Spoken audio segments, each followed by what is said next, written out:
There is a strong connection between the stories that people pass on through word of mouth, from generation to generation, and from one civilization to the next, and the objects that inspire these stories. TV host and researcher Julia Bradbury is on her way to Manchester to find out about such an object. I love this story because it's current. It's actually happening now. Apparently, there is an ancient Egyptian relic that is turning of its own accord at a museum in Manchester, which is where I'm heading. Nobody knows why it's happening. It's a bit of a mystery. It may seem unbelievable, but at the museum, they have the footage to prove it. Julia is on her way to talk to Egyptologist Campbell Price and check it out. When they realised the statue was moving, they set up a time-lapse camera. Look at that. Clear as day. The statue is indeed turning, while the others remain still.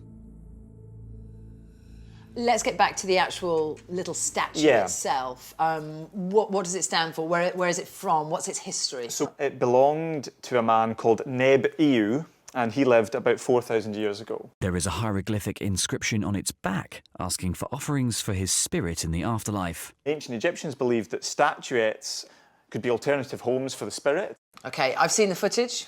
I've discussed things with you. Now, show me the mummy. OK.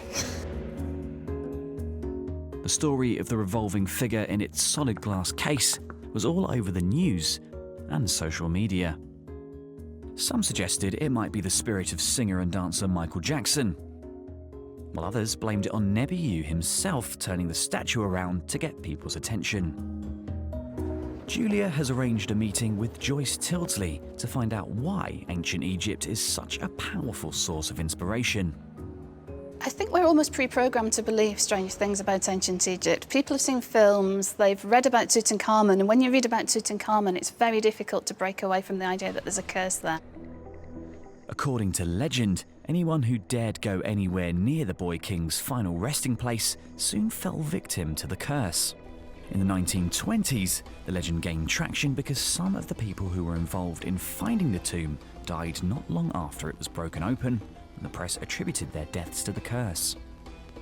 And then we're brought back to our little rotating man, and all of these ingredients just pulled together, didn't they, and created this big story out of a tiny object. Absolutely, yes. There did turn out to be a rational explanation as to why the statue was spinning.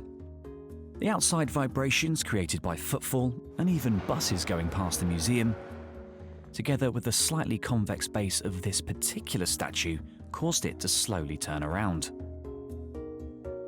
Sound expert Stephen Gosling has measured the vibrations and is 100% sure. Is this conclusive? Yes. You stake your life on it? Yes. Can't ask more than that, Steve. A rather unexciting ending to this particular story, but ancient Egyptians left us many reminders of their civilization, with stories behind them we can only imagine. We're steeped in Egyptian culture, and that's one of the reasons why this story gathered such momentum around the world.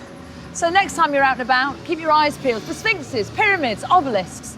They're everywhere, apparently.